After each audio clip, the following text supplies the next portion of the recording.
Bonjour à tous, bienvenue sur votre chaîne Tuto Bridge. Le squeeze, on s'en fait souvent toute une histoire. Et c'est précisément à une histoire que vous êtes conviés aujourd'hui, avec ces personnages que nous allons découvrir, son scénario que nous allons décortiquer, et un exemple complet pour illustrer la chose. Bienvenue à tous. Les personnages de notre squeeze de l'extrême, les voici. À votre gauche, la squeezante, c'est elle qui va pressurer l'adversaire. Au centre, c'est la garde, c'est la carte maîtresse que l'adversaire va être obligé de défausser. Et puis enfin, à votre droite, la menace, une carte non maîtresse qui va être promue grâce à la défausse contrainte de la garde. Voyons maintenant chacune d'entre elles. Zoom sur la squeezante qui jouait exactement au moment opportun va obliger l'un des adversaires à défausser l'une de ses cartes maîtresses. Il n'aura pas d'autre choix. Il a plusieurs gardes, cet adversaire, plusieurs cartes maîtresses. Il sera obligé de défausser l'une d'entre elles. C'est dans cette couleur qu'ensuite la menace, qui est une carte de l'auteur du squeeze, va réaliser une levée. Quel est le scénario du squeeze? Regardez cet enchaînement. La ligne verticale, c'est la ligne du squeeze. En général, la ligne du déclarant, mais on peut imaginer un squeeze en défense. Lorsque l'auteur du squeeze jouera cette carte squeezante, il obligera l'adversaire à se débarrasser, à défausser l'une de ces deux gardes. Ce sont des cartes maîtresses qu'il avait conservées jusque-là. Il va être obligé d'en défausser l'une ou l'autre et dans la couleur dans laquelle il aura défaussé sa garde, bien évidemment, la menace en bas deviendra maîtresse, elle sera promue grâce à la défausse contrainte de l'une des cartes adverses. Comme vous le voyez, les scénarios peuvent varier par le nombre et la position des cartes concernées, mais le principe est toujours le même. Voyons à présent les précautions qui doivent être prises pour réussir un squeeze, et notamment le squeeze de l'extrême que nous allons rencontrer dans quelques instants. Le squeeze est une fin de coup, c'est-à-dire que s'il se prépare en amont, il se réalise dans les dernières cartes de la donne, et l'on dit parfois qu'il est subsidiaire, au motif qu'on va d'abord chercher à identifier des plans de jeu certains, avant de se rabattre sur un squeeze dont on verra que le succès dépend de la position des cartes adverses. Alors il s'anticipe, deuxième précaution, souvent dès la première carte, en particulier pour préserver les communications.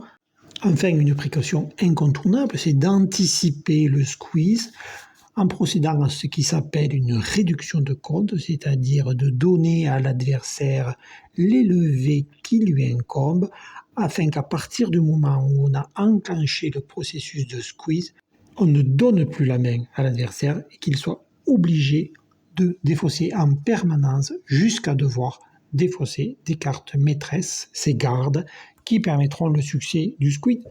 Assez de blabla, passons à l'exemple complet d'un squeeze intégral, la séquence d'enchères, en découvrant en sud seulement 19H, un jeu régulier, une volonté certainement de protéger ses honneurs lors de l'entame, d'être le déclarant. Toujours est-il que sud audacieusement ouvre par 200 atouts. Sur le stéman du partenaire, il répondra négativement. Nord conclut avec ses 14 points à 600 atouts. L'entame en ouest est de 10 de pique. Maintenant, le déclarant compte ses levées gagnantes. Couleur par couleur, on commence par les piques où As, Roi et Dame feront 3 levées. À cœur, l'As et Maître, une levée. À carreau, 4 levées maîtresses, puisque les plus gros honneurs sont dans la main de la ligne du déclarant. Et enfin, 2 levées à trèfle, certaines à ses rois. 10 levées au total, il en manque donc 2 pour arriver au chelem, qui exige 12 levées à gagner. L'une viendra de l'impasse à la dame de trèfle. Il faut qu'elle soit bien placée en ouest, c'est une hypothèse de nécessité. Et puis, si vous voulez bien mettre en pause le temps d'aider le déclarant à trouver sa 12e levée, la pause est terminée. Si vous n'avez pas trouvé la 12e levée, voyons comment Sud va se débrouiller. Rappelons-nous qu'il doit préserver les communications. Et bien sûr, il prend la main en Sud pour tenter immédiatement l'impasse qui réussit. Nous l'avions dit, c'était une nécessité. Et comment réussira-t-il la 12e levée? Pas d'affranchissement, pas de couleur longue, mais un réflexe. Quand il n'y a pas de solution, il y a toujours l'espoir du squeeze, ce d'autant que l'entame du 10 de pique laisse espérer une longue à pique en ouest, que nous détenons les carreaux, et donc peut-être qu'Est détient et les cœurs et les trèfles, et qu'il lui faudra à terme choisir ou les cœurs ou les trèfles. Il ne pourra peut-être pas garder les deux couleurs. C'est ce que nous allons essayer de faire en compagnie du déclarant qui, vous le voyez à présent, procède à la réduction de compte, c'est-à-dire qu'il sait qu'il a une perdante à cœur. Il donne la main pour ne plus avoir à la donner à partir du moment où il va enclencher le processus de squeeze. Il faudra qu'il garde perpétuellement la main afin de contraindre les adversaires à défausser sans avoir de répit. Le retour pique est repris en main.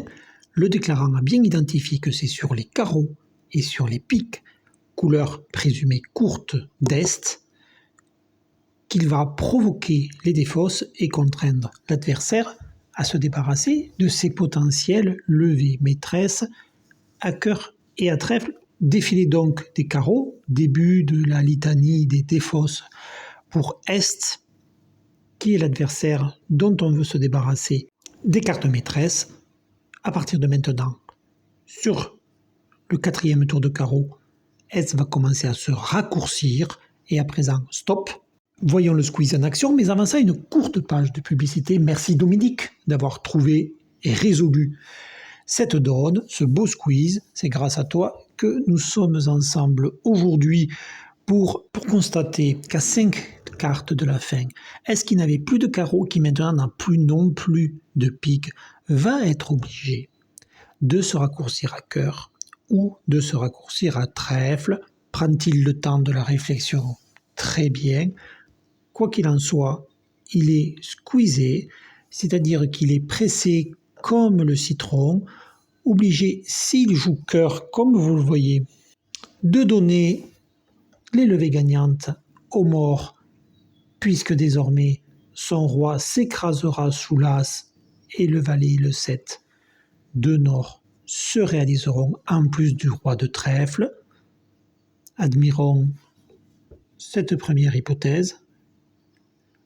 Seul le roi de cœur accompagné tenait encore les cœurs, mais Est a choisi de sacrifier les cœurs, dont a profité le déclarant pour réaliser ses levées. Alors regrette-t-il? Oui, peut-être, revenons en arrière et réécrivons l'histoire. Sur les piques, désormais, Est va décider de garder les cœurs et défausser un petit trèfle. Mais à présent, ce sont les trèfles qu'il a libérés, qu'il a promus. Et vous allez voir que l'As et le 6 de Sud vont se réaliser. L'As de cœur sert simplement de communication. Ce ne sont plus les cœurs que désormais le déclarant exploite, mais les trèfles qui ont été libérés par la défausse imposée à Est. Et là encore, 12 levées au compteur du déclarant. Encore merci Dominique d'avoir trouvé, résolu et soumis ce magnifique squeeze. À votre tour, n'hésitez pas, si vous souhaitez partager une situation, un problème ou une solution, à me le soumettre. Je me ferai un plaisir d'essayer de l'exploiter en vidéo. À très bientôt sur votre chaîne Tuto Bridge. Merci de votre fidélité. Rendez-vous aux commentaires ou à la prochaine vidéo.